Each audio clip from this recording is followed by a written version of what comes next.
আসসালামু আলাইকুম রহমাতুল্লাহ। প্রিয় দর্শক, আজ বৃহস্পতিবার, দিনে বা রাতে যে কোনো সময় ইস্তেগফারের এই দোয়াটি চুপি চুপি অন্তত 70 বার পড়ুন এবং মনের আশা আকাঙ্ক্ষা পূরণের দোয়াটি একবার পড়ুন। বিনিময়ে এই জীবনে চোখ দিয়ে দেখে দেখে যে সকল গুনাহ হয়েছে, অন্তরের মাধ্যমে খারাপ চিন্তা করে যেই সকল গুনাহ হয়েছে, এই হাতের স্পর্শের মাধ্যমে যেই সকল গুনাহ করেছেন, ছোট বড় জানা অজানা সকল প্রকারের গুনাহ আল্লাহ তাআলা মাফ করে দিবেন।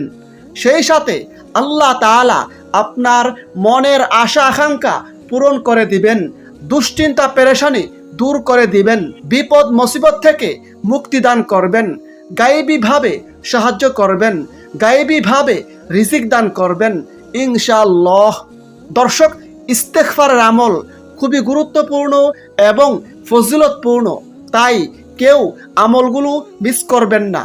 আমলের নিয়তে সম্পূর্ণ ভিডিওটি দেখুন এবং উপকারী মনে হলে প্রিয়জনের কাছে বেশি পরিমাণে শেয়ার করুন, যেন তারাও জানতে পারে এবং আমল করতে পারে। আর আমাদের চ্যানেলের নতুন দর্শক হলে চ্যানেলটি এখনই সাবস্ক্রাইব করে পাশের বেল আইকনটি অল নোটিফিকেশন করে রাখুন, যেন পরবর্তী ভিডিওগুলো সহজেই পেয়ে যান। দর্শক, ইস্তেগফার খুবই দামি আমল, খুবই গুরুত্বপূর্ণ ফজিলতপূর্ণ আমল। সেজন্যই আমাদের প্রিয় নবী সাল্লাল্লাহু আলাইহি সাল্লাম দৈনিক 70 থেকে 100 বারের বেশি আল্লাহ তাআলার কাছে ইস্তেগফার বা ক্ষমা প্রার্থনা করতেন। হযরত আবু হুরায়রা রাদিয়াল্লাহু আনহু হতে বর্ণিত আছে, আল্লাহর রাসূল সাল্লাল্লাহু আলাইহি সাল্লাম বলেছেন, আল্লাহর শপথ, আমি প্রতিদিন 70 বারের অধিক আল্লাহ তাআলার কাছে ইস্তেগফার বা ক্ষমা প্রার্থনা করি। বুখারী শরীফ হাদিস নম্বর 6307। হযরত আব্দুল্লাহ ইবনে ওমর রাদিয়াল্লাহু আনহু হতে বর্ণিত আছে, আল্লাহর রাসূল সাল্লাল্লাহু আলাইহি সাল্লাম বলেছেন, তোমরা আল্লাহর কাছে তাওবা করো এবং তার কাছে ক্ষমা প্রার্থনা করো। আমি দিনে 100 বার তাওবা ইস্তেগফার করি। হাদিসটি মুসলিম শরীফে বর্ণিত হয়েছে, হাদিস নম্বর 7034। দর্শক, ইস্তেগফারের অসংখ্য ফজিলত ও উপকারিতা রয়েছে। যেমন ইস্তেগফারের মাধ্যমে বান্দার জীবনের সমস্ত গুনাহ খাতা মাফ হয়ে যান। আল্লাহ তাআলা ইস্তেগফারের আমলকারীর উপর সন্তুষ্ট হয়ে যান। আর আল্লাহ তাআলা যখন কোনো বান্দার প্রতি সন্তুষ্ট হয়ে যায়, তখন সেই বান্দার জন্য জান্নাত ওয়াজিব হয়ে যায়। সেই বান্দা মৃত্যুর পর হাসতে হাসতে জান্নাতে প্রবেশ করবে। আল্লাহ তাআলা পবিত্র কুরআনে বলেন, হে নবী, আমার বান্দাদের জানিয়ে দাও যে নিশ্চয়ই আমি অত্যন্ত ক্ষমাশীল ও অপরিসীম দয়ালু। সূরা হিজর আয়াত 49। আল্লাহ তাআলা পবিত্র কুরআনের অন্য স্থানে বলেন, তোমরা ক্ষমা প্রার্থনা করো আল্লাহর কাছে, আল্লাহ ক্ষমাশীল পরম দয়ালু। সূরা মুজাম্মিল আয়াত 20। তাছাড়া বেশি বেশি পরিমাণে ইস্তেগফারের আমল করলে আল্লাহ তাআলা আমলকারীকে বিশাল 3টি পুরস্কার দিবেন। এ প্রসঙ্গে আবু দাউদ শরীফের একটি হাদিস রয়েছে, হযরত ইবনে আব্বাস রাদিয়াল্লাহু আনহু হতে বর্ণিত আছে, আল্লাহর রাসূল সাল্লাল্লাহু আলাইহি সাল্লাম বলেছেন, যে ব্যক্তি নিয়মিত বেশি বেশি পরিমাণে ইস্তেগফার পাঠ করবে, আল্লাহ তাআলা তাকে সর্বপ্রকার বিপদ আপদ হতে মুক্ত করবেন, তার সব রকম দুশ্চিন্তা পেরেশানি দূর করে দিবেন এবং তার জন্য এমন স্থান থেকে রিজিকের ব্যবস্থা করবেন যা সে কল্পনাও করতে পারবে না। সুবহানাল্লাহ। অর্থাৎ আল্লাহ তাআলা ইস্তেগফারের মাধ্যমে আমলকারীকে গায়েবীভাবে বৃষ্টির ফোঁটার মতো রিজিক দান করবেন। সুবহানাল্লাহ। হাদিসটি সুনান আবু দাউদে বর্ণিত হয়েছে, হাদিস নম্বর 1518। দর্শক, ইস্তেগফার মানে হচ্ছে আল্লাহ তাআলার কাছে ক্ষমা প্রার্থনা করা, নিজের ভুল ত্রুটির জন্য অনুতপ্ত হওয়া। আবার কখনো আস্তাগফিরুল্লাহ অথবা আল্লাহুম্মা গফিরলি এই ধরনের বাক্য বলাকেও ইস্তেগফার বলা হয়। কুরআন হাদিসে ইস্তেগফারের অসংখ্য দোয়া রয়েছে।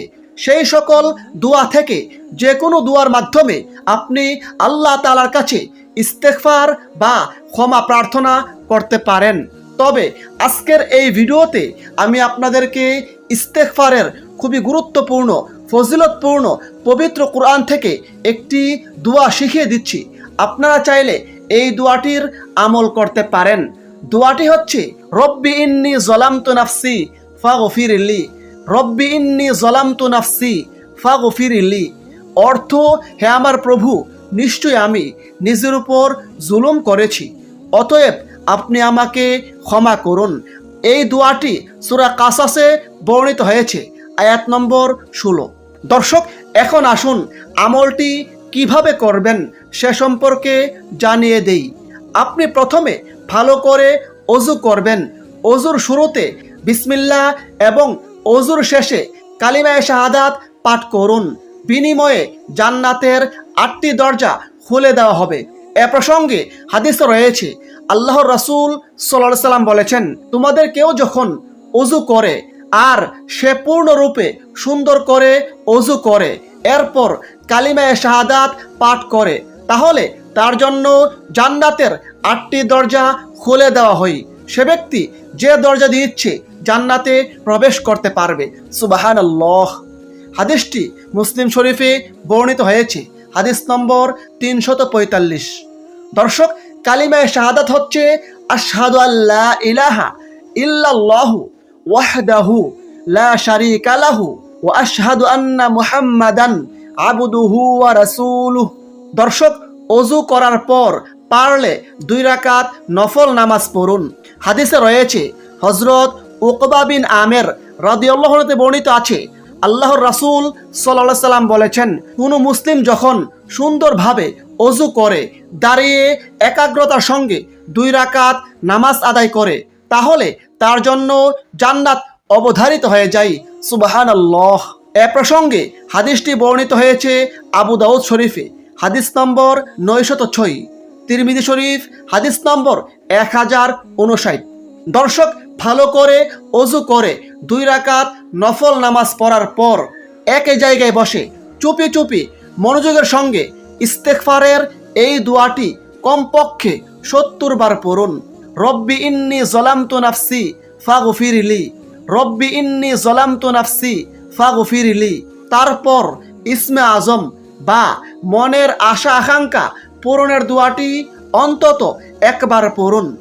আল্লাহুম্মা ইন্নী আসআলুকা বিআন্না লাকাল হামদু লা ইলাহা ইল্লা আনতাল মান্নানু বাদিউস সামাওয়াতি ওয়াল আরদি ইয়া যাল জালালি ওয়াল ইকরাম ইয়া হাইয়্যু ইয়া কাইয়্যুম। আমি দোয়াটি আবারও পড়ছি। আল্লাহুম্মা ইন্নী আসআলুকা বিআন্না লাকাল হামদু লা ইলাহা ইল্লা আনতাল মান্নানু বাদিউস সামাওয়াতি ওয়াল আরদি ইয়া যাল জালালি ওয়াল ইকরাম ইয়া হাইয়্যু ইয়া কাইয়্যুম। তারপর অন্তত পক্ষে 3 বার রাসূলের প্রতি দুরূদ পাঠ করুন। সেক্ষেত্রে আপনি যে কোনো দুরূদ শরীফ পড়তে পারেন। আপনি চাইলে এই সহজ দুরূদ শরীফটি পড়তে পারেন, সাল্লাল্লাহু আলান নবী মুহাম্মদ, সাল্লাল্লাহু আলান নবী মুহাম্মদ। সর্বশেষে 2 হাত তুলে বিনয়ের সঙ্গে কাকতি মিনতি করে আল্লাহ তাআলার কাছে নিজের জীবনের সমস্ত গুনাহের কথা স্বীকার করে ক্ষমা প্রার্থনা করুন। আল্লাহ তাআলা আপনার জীবনের সমস্ত গুনাহ খাতা মাফ করে দিবেন। আল্লাহ তাআলার কাছে নিজের সকল মনের আশা তুলে ধরুন। আল্লাহ তাআলা আপনার মনের আশা আকাঙ্ক্ষা পূরণ করে দিবেন। আল্লাহ তাআলার কাছে নিজের সকল প্রয়োজন তুলে ধরুন।